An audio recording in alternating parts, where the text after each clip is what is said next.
Attention si vous demandez un prêt pour acheter une maison auprès d'une banque, car ils devront vous fournir la fiche européenne d'information standardisée, appelée FA. Et au moment où vous acceptez cette proposition de la banque à travers cette fiche européenne d'information standardisée, elle devient une offre contraignante.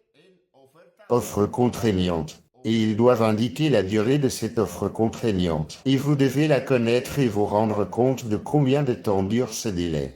Pourquoi? Parce que lorsque le délai de l'offre contraignante se termine, cette fiche européenne d'information standardisée, cette offre contraignante, ne sera plus valable. Et il est très probable que vous deviez retourner chez le notaire pour signer l'acte de transparence, qui se signe une fois que vous avez signé l'offre contraignante et qu'on vous a donné ce délai pour l'offre contraignante. Donc vous devez aller chez le notaire pour qu'il vous explique les conséquences de ce prêt. Le notaire ne va pas vous conseiller sur le prêt, le taux, etc. Cela, c'est la banque qui le fait. Mais le notaire va bien vous dire quelles sont les conséquences de ce que vous allez signer dans cet acte de transparence. Et ensuite, il doit s'écouler 10 jours à partir de la signature de l'acte de transparence. Le 11e jour, vous pouvez déjà signer l'acte de vente avec le prêt, mais il faut que ce moment corresponde au délai qui vous a été donné au début lorsque vous avez signé l'offre contraignante. Car il peut arriver que vous signiez l'acte de transparence, que les 11 jours passent et qu'en parallèle l'acte de vente ne soit pas prêt. C'est-à-dire que le prêt soit entièrement prêt, mais que l'acte de vente ne le soit pas, qu'il manque quelque chose, qu'un des vendeurs ne puisse pas signer dans ce délai. Donc, il est très important que ce soit clair, afin que vous le communiquiez à la personne qui prépare l'acte de vente pour que les délais coïncident.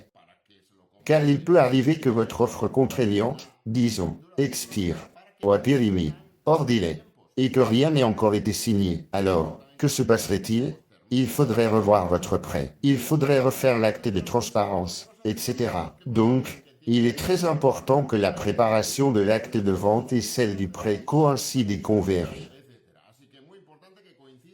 En sachant vous-même, en tant que demandeur du prêt, combien de temps vous avez pour signer le prêt. Cela semble évident, mais beaucoup de gens ne le savent pas, ne s'en souviennent pas, ou on ne leur a pas bien expliqué, ou ils ne le comprennent pas, etc. Alors, faites attention au délai qui vous est donné pour signer le prêt, afin que l'offre contraignante reste valable.